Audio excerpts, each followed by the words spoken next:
Greetings and welcome back to Monster Prom. This is the second term DLC. Awesome, playing now. My name's Patchable, one player.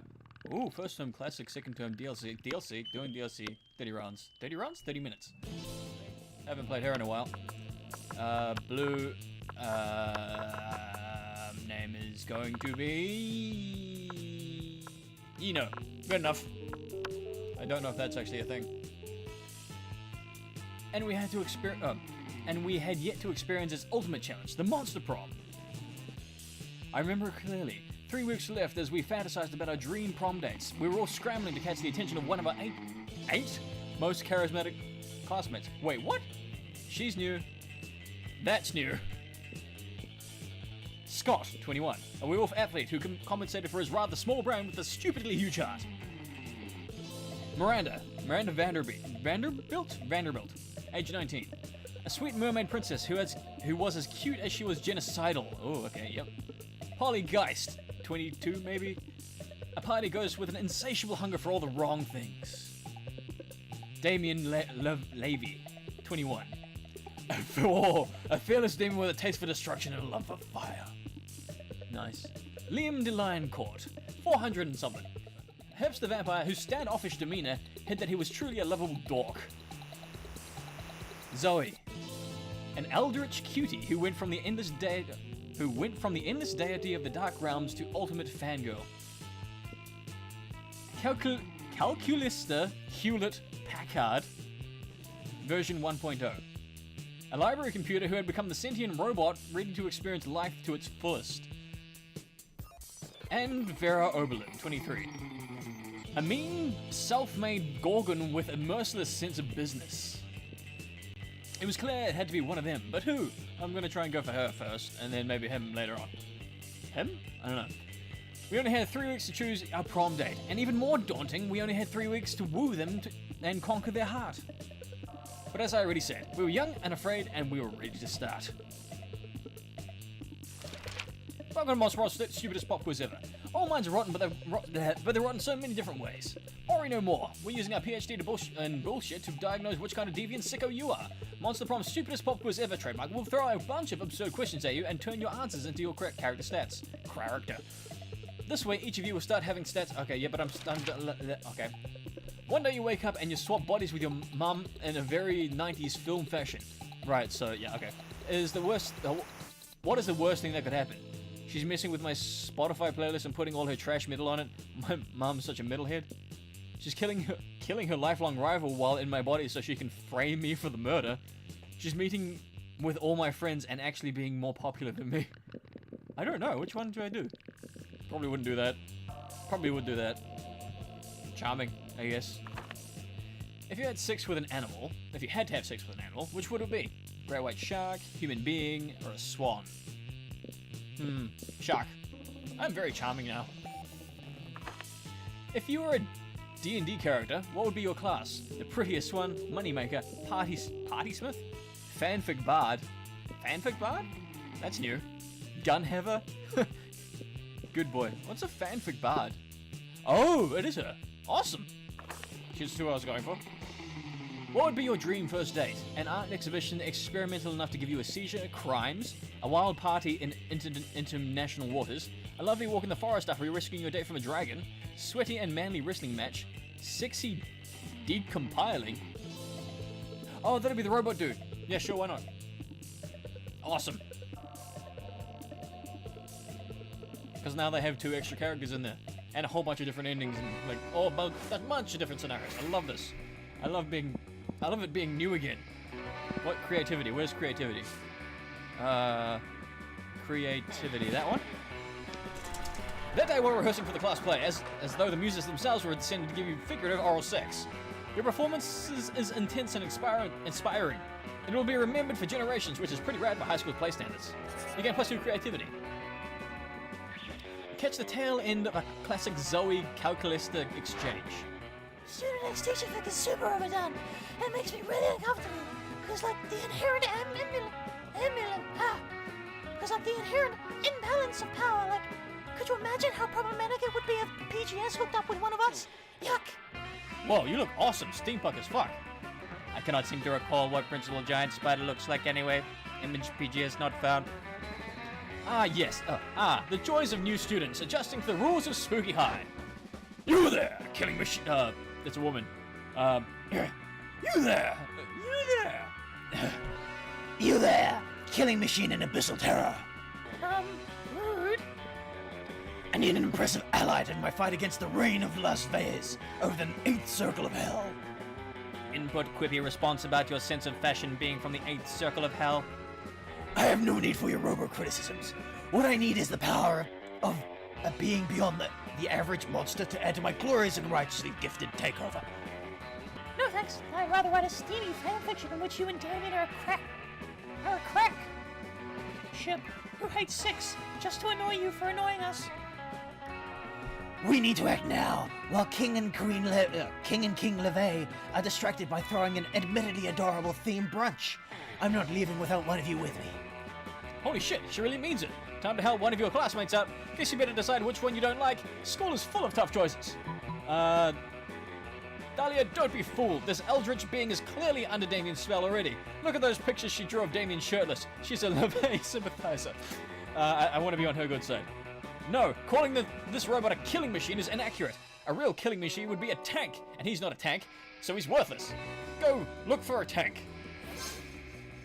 A tank? You want me to take a tank into the inner circles of hell? What a genius idea! Those arrogant levies will never see it coming. They might expect attack from a fellow demon, albeit one superior in looks, skill, and talent, far more deserving of ruling the 8th circle. But an attack by a tank? That's something even the king and queen would never anticipate. I completely fucked up her voice 3 times, and that's in those things. That was shockingly easy. True. But I think it would be kind of steamy if they put our differences aside for some hot demon action. Emotion found. Gratitude. Initiate sequence. Thankfulness to Yino.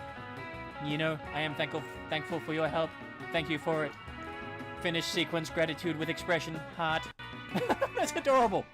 Oh no, I didn't. Oh, okay. How is a computer posing as a monster living as a student so cute? Ah, what a cutie pie. Also cute. Gaining 2 plus 2 charm and plus 1 fun.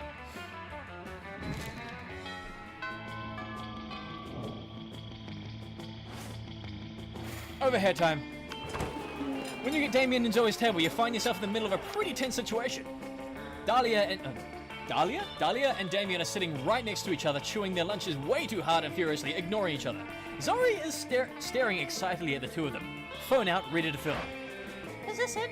The final showdown between Stormy Blue and Nightmare Delilah and Spicy Red Baby Damien? Is today the day the Queen has finally claimed the 8th circle of hell? Alright guys, I've got my phone camera ready and rolling. You can start the bloodbath whenever you're ready. Any second now. Give us a fucking break, will you? We're not gonna resolve the centuries-old dispute between our families in this cafeteria. It's anticlimactic.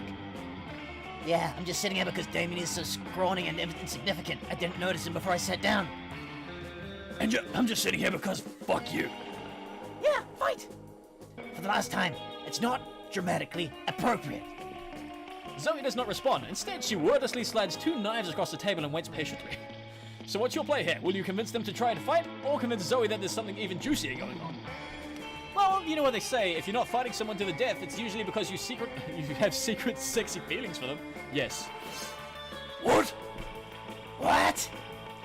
Number 1, I don't have feelings. Number 2, if I did, none of them would be secret sexy feelings for the blue raspberry crap copter.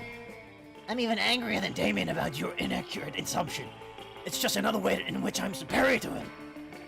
I'll kill all of you for this. Later, because right now I'm eating lunch. And lunch is not the time for climactic slaughter. Only regular salute. Their words don't fool me. I can see the sexual chemistry bubbling below the surface like a river of boiling blood. It's adorable. Hey, I notice you haven't tried to fight me to death either, if you know what I mean.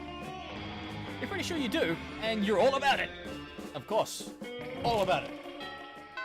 Fighting Zoe to death. Awesome. Okay, now where to? I am low on creativity. That would probably be what I need. But she's in the auditorium, so fucking hell. What might I also need? Smarts and boldness? I've got smarts. Boldness? Oh, fun would be good. How bold am I? 5. I'm almost so fun by 6, so... That day you skip class just to hang out in the bathrooms because you respect no authority. I guess some people just want to watch the world burn. By skipping class and hanging out in the bathrooms. You give +0 shits and gain +2 bonus. You spot Liam showing calculus or some images on his phone. 2 of your classmates interacting with your interface? Unacceptable! You saunter over. I call this one Mon Macaroni on polyurethane cafeteria tray. If I had to describe it, I would say that it was haunting, challenging, and very artistic. Adjectives acknowledged, appreciating art. Well, if you appreciate that one, you'd really appreciate this next one. I call it pickled beets, and it's obviously even more artistic than the last piece I showed you. Query: how much more artistic is image 2 JPEG relative to image 1 JPEG? Well, a lot more. Invalid quantity, please provide a numerical value. Well, it's a ridiculous question. Everyone knows that art can't be objectively measured. Counterclaim, all things can be objectively measured. Temperature, altitude, smarts, boldness, charm. Oh. It sounds like Calculista is going to the list of every single thing he can think of and or look up, and that's a pretty long goddamn list. Looks like you need to resolve this, but whose side are you on? I'll be on Calculista's side. There are certainly some things that can't be measured, Calculista, like the admiration I feel for Liam. Actually, you know what? I will go for Liam if... Actually, no, that'll take too long. Wow, Liam, it's like you haven't read the obscure yet definitive classic All Art Can Be Objectively Measured, and this book will show you exactly how, by Cranesti's extremely literal twin brother. What? No! Of course I have read that book. I was the first one who read it. I read it 100 times. 100, which is an objective number, just like art is objective. Hey, I gotta go real quick. Not to the library to go read the book or anything, just to space. I have to go to space for a concert. A concert on an asteroid you're not hip enough to know about. I think they bought it. Wow, you truly know a lot about measuring things. Allow me to show you my admiration by measuring you. Knowledge of measuring things. 9.6 hair, 0... No attractiveness? Error, stack overflow, subject is too hot, process it, overheating. You rush Calculista to the cafeteria's meat locker to cool him down, which gives you an opportunity to spend some quality time together. You gain +2 charm and +1 fun.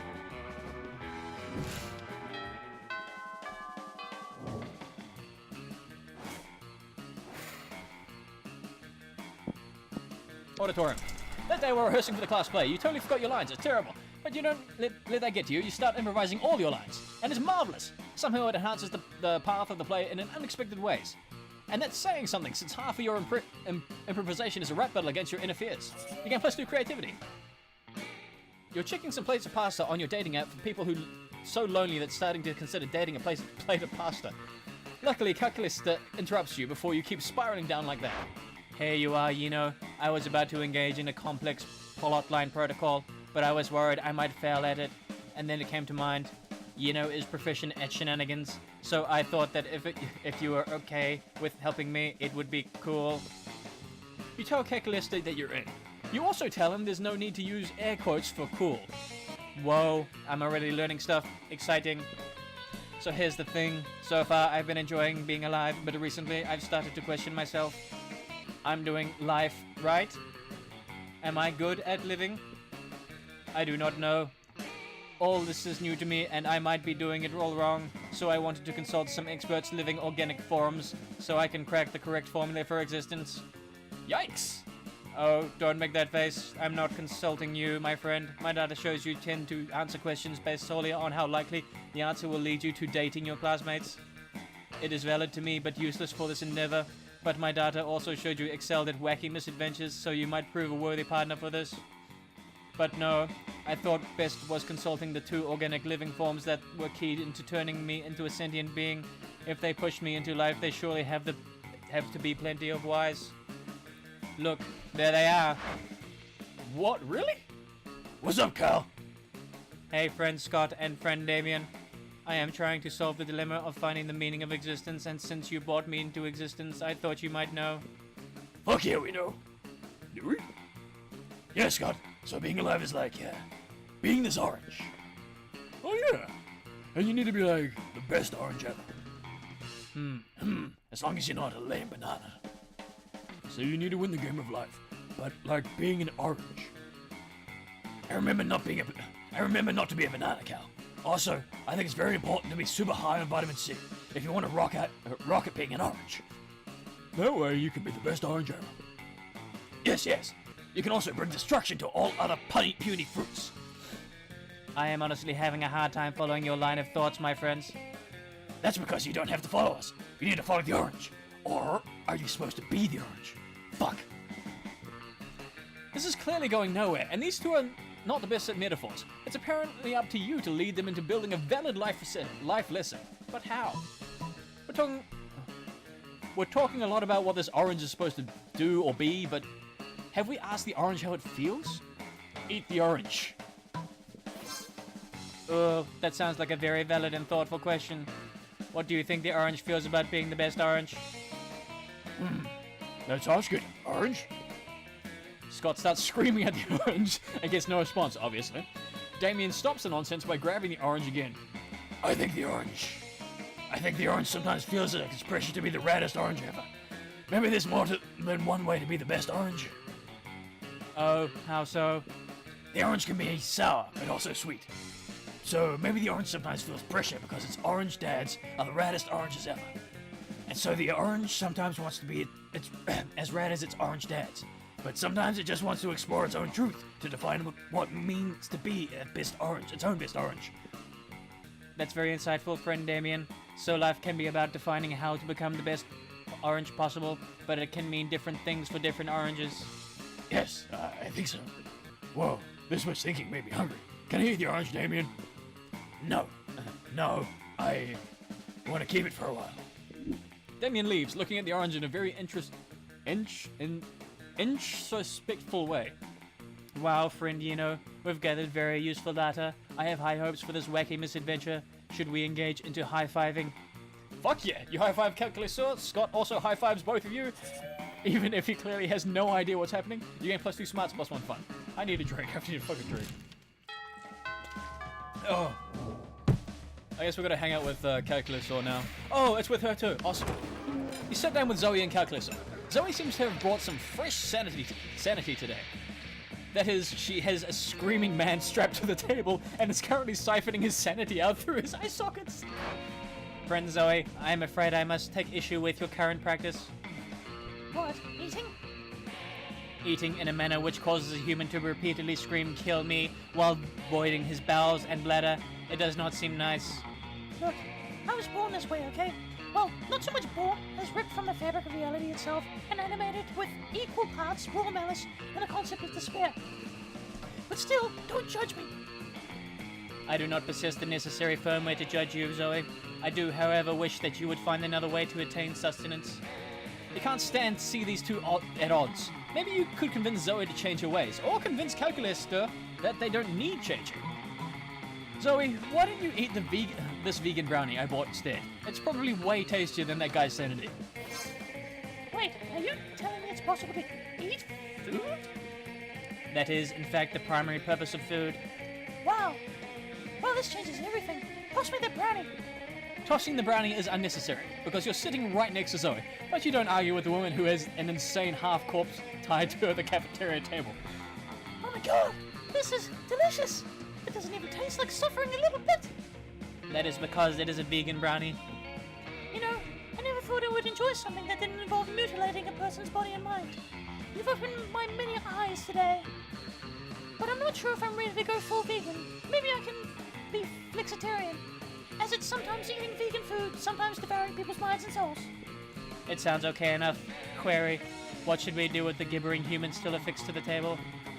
Oh man, I don't know. This is embarrassing. Put him in the trash compactor, I guess. That does seem to be official school policy, yes.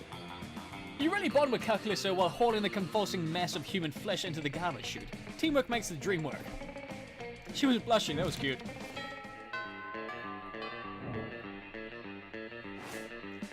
Alright, I think I need to be smart.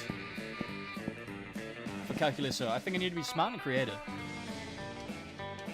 And I'll go to creativity. That day while rehearsing for the class play, you aren't especially good or inspiring. For once, it seems you aren't getting the classic creativity boost from the auditorium. But afterwards, while talking to your classmates, you're having trouble conveying your point in a discussion, so you decide to convey it through music. You start singing and suddenly everyone else joins in, a kick-ass musical number. It's so amazing that the people with whom you were arguing totally get your point and change their minds once the song is over. You gain +2 creativity. Alright. You promised yourself you weren't using that pasta plate dating app, yet there you are again. And you see how stupid the whole thing is, yet this plate of Pepperdale looks way more delicious than loneliness. Hey, friend, you know, what are you doing? You throw your phone away so no one can see. Oh, I mean, you could have told me nothing if you didn't want to talk about it.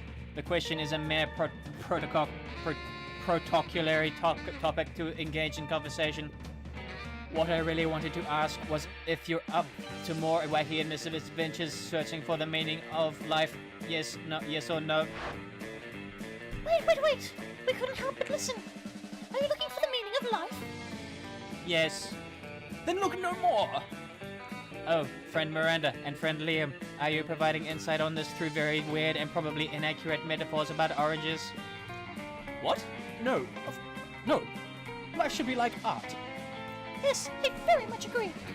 Explanation value useless until the information is provided. What defines art? Well, art is an expression of oneself that aspires to explore the monster condition through the embodiment of specific aesthetics that define the artist's worldview. Look at his fucking smug face. At its peak, it achieves universality, while also being the most personal and individual form of expression. A big middle finger from the artist to the status quo, as it ignores any convention or preconception. That's a very wordy definition, Liam. Don't listen to Liam. He uses way too many words. My favorite statues, painting, and books are the ones that are dedicated to me. So it's clear that the art should be about me. None of those definitions but a clear parallel that throws light over the meaning of existence. Liam's definition of art revolves around exploring the monster condition, therefore the meaning of life. It creates a paradox, not optimal. And Miranda's definition states that the meaning of existence is Miranda. That sounds about right. Conclusion not satisfying. No way! You're all about satisfying your classmates. You just need to push one of these into further reflection. Push them! You're always angsty about the status quo, Liam. Tell us, what the status quo did to you? What's the origin of this rivalry? Sure, art might be around Miranda, but what's Miranda about? Good question. I'm all about being a princess and being cute and ruling with an iron fist. Error. Your royal blood, cute anatomy, and ruling birthright are yours by default. I think Yuno is assessing the idea of free will, given the freedom of choice, how you, friend Miranda, would define yourself. What? You see, my analysis determines you're our friend that's the most in a state of stasis. You are too tied to attributes that were given to you since the day you were born. Wealth, social status. But if you want everyone to follow you, then the most logical question in exchange is, where are you leading us? Where is Miranda heading? Well, those are really big questions. Let me consult my thinking selves. No, this seems to be part of the issue. You tend to depend too much on your subjects. You think this makes you wealthy, but it also makes you poor in individuality. Let me process a proper protocol of action. Loading. 68%, 84%, 98%, 99%, 99.5%. Plan processed. You will engage in a day of enjoying existence without the meditation of any type of surf. Heavy lies in the crown.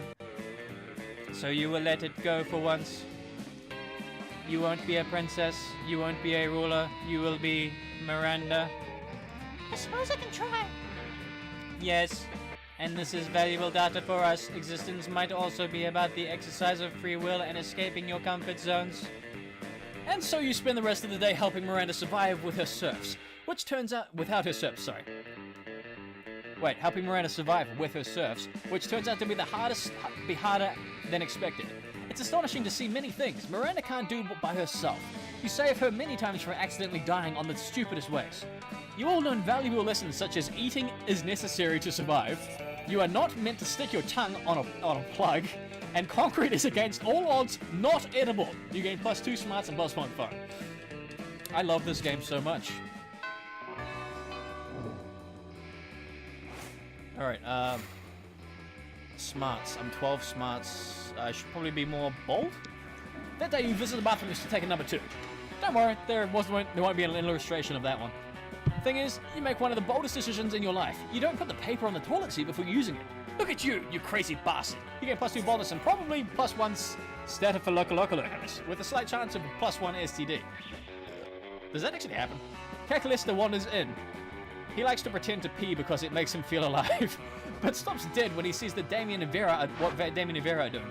Friend Damien, friend Vera, why are you affixing a battle axe to the chassis of a small and lovable robolet? Calculesta. Just the machine I wanted to see.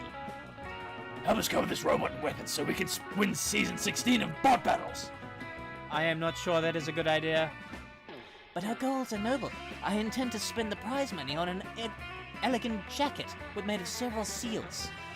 Yeah, and I just want to fuck up a bunch of nerds' property. I am sorry, pals, but I do not support bot-on-bot violence.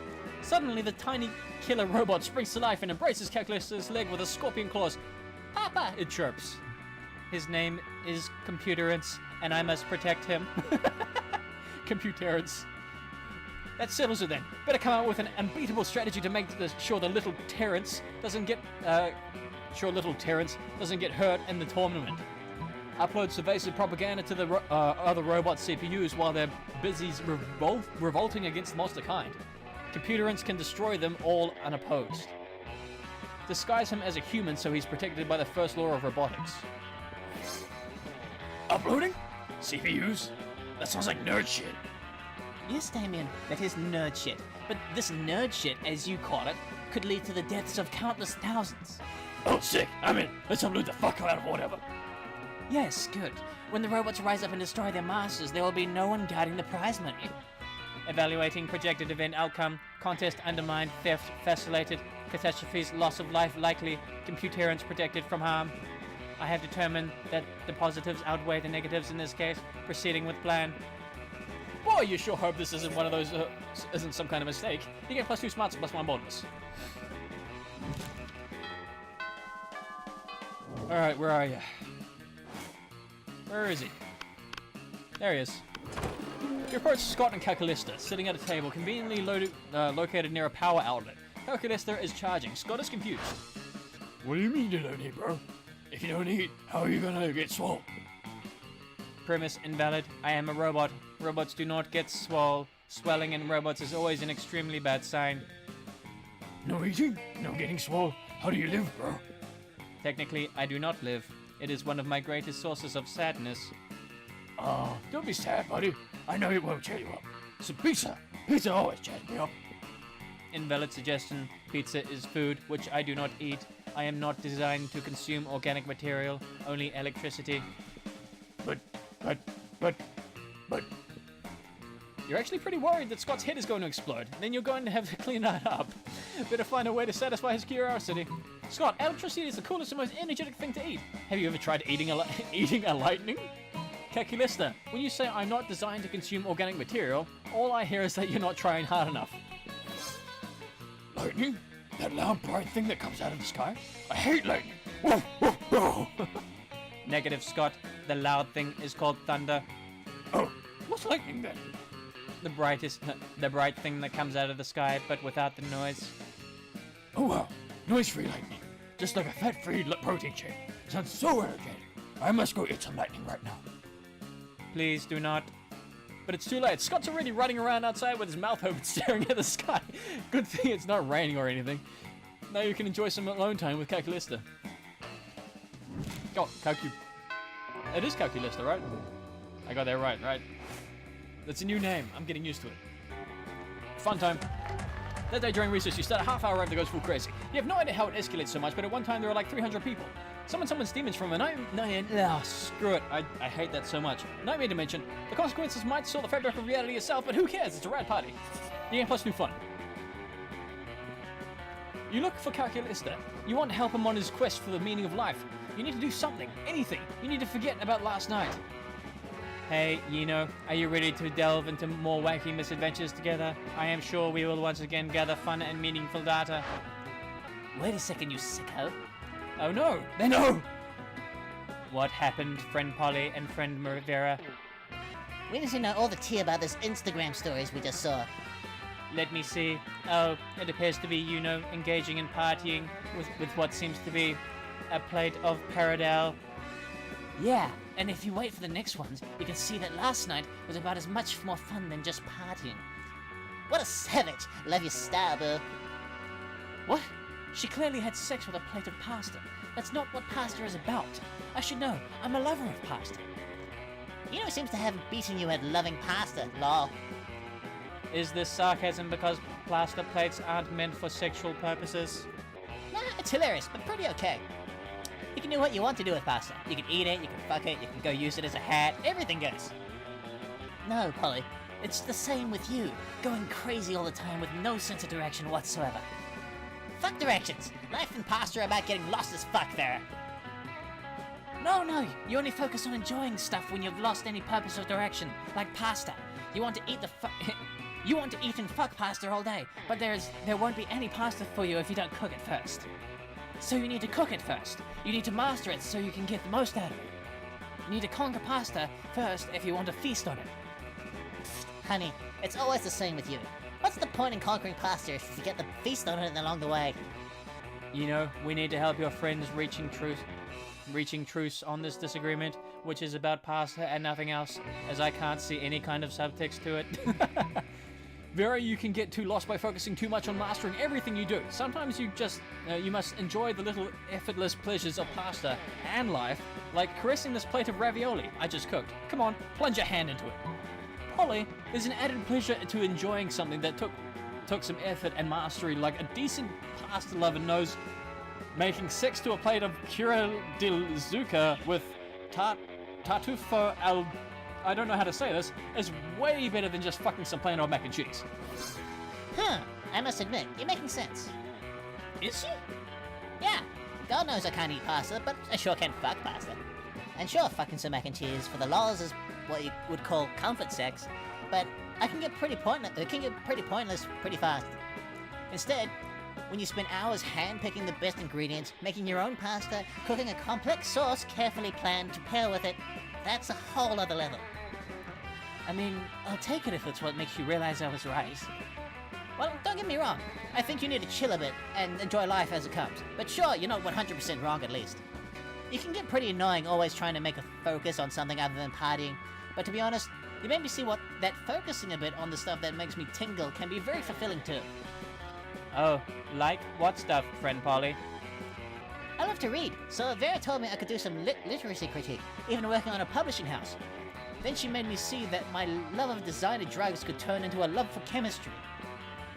And she was right, chemistry rocks! We even cooked together. I realized cooking is dope. And all the chemistry, as it is like chemistry too. Like the other day, we cooked a kick-ass plate of linguine. I ended up fucking big time. You did what? You know I can't eat food, dum-dum. What do you expect I was gonna do with the plates I saved in Tupperware? Fair enough. It seems friend Vera pushed you past your constant celebration of pleasure for the best reasons. You have even found new sources of passion. Yeah, Vera's the best. She might be a mean bitch, but she's a bitch who cares. Polly. Oh, this wasn't only about pasta. It turned out to be about life too. So much great data. We achieved truce between our friends, and this seems to be another good lesson. The importance of balance. Feasting on life is good, but to truly enjoy such a feast, you need to do your best to conquer life too. Let's go celebrate. You cook all four together, a superb plate of ricotta gnocchi, spinach, and gorgonzola for you to eat. Fuck or do with whatever satisfies you the most. You get +2 creativity and 1 + 1 fun. Man, these things are deep as fuck. I mean, sure. Yep. Hi friend, we've gathered so much data. I don't know what to do with it though. Our friends gave us very valuable advice, yet each piece of advice was different. Maybe life does not have a clear promise or meaning. Maybe it's up to us to give it a meaning that makes sense to us. Every person seems to have their own vision. The best we can do is share life with others and learn from them. Thanks for helping me to see this. It was very nice of you. It's very important to me that you know I appreciate your company very much. You go to prom together and enjoy it, as you enjoy life. You discuss all you've learned. You realize it might be okay not to know all the answers, just to enjoy the journey. Calculista is not sure what his purpose or meaning is, but he's at peace knowing he likes life, and he likes taking care of his succulents. Oh, that's adorable! He lives a simple and fulfilling life, taking care of the things he loves, always ready to learn and be marveled. You understand that you might never acquire all the hard answers for all those complex questions, but you have each other. And that's more than enough. That was adorable. That was a secret ending? Awesome! Most likely to be replaced by an evil version of themselves with no one realizing. Best library computer ever. So the library computer has become Calculista. That's a new person. That's a new person. That's a new person. She's obviously new. We've seen her before. Awesome. We've got a few new characters here. Oh, that person's also new. Those 3 weeks were maybe the most epic and absurd weeks of our lives. After the Monster Prom, we kept on living our lives, falling in love, battling for friendships, and learning about who we were and who we could be. And you know what? Like it always does, life happened, and it was wonderful. For those 3 weeks, the Monster Prom seemed larger than life, and then it was gone just like that. The battle for Monster Prom might have ended then, but there were plenty of battles left in the war called youth. But once again, we were young, unafraid, and we were ready to start. Turtles!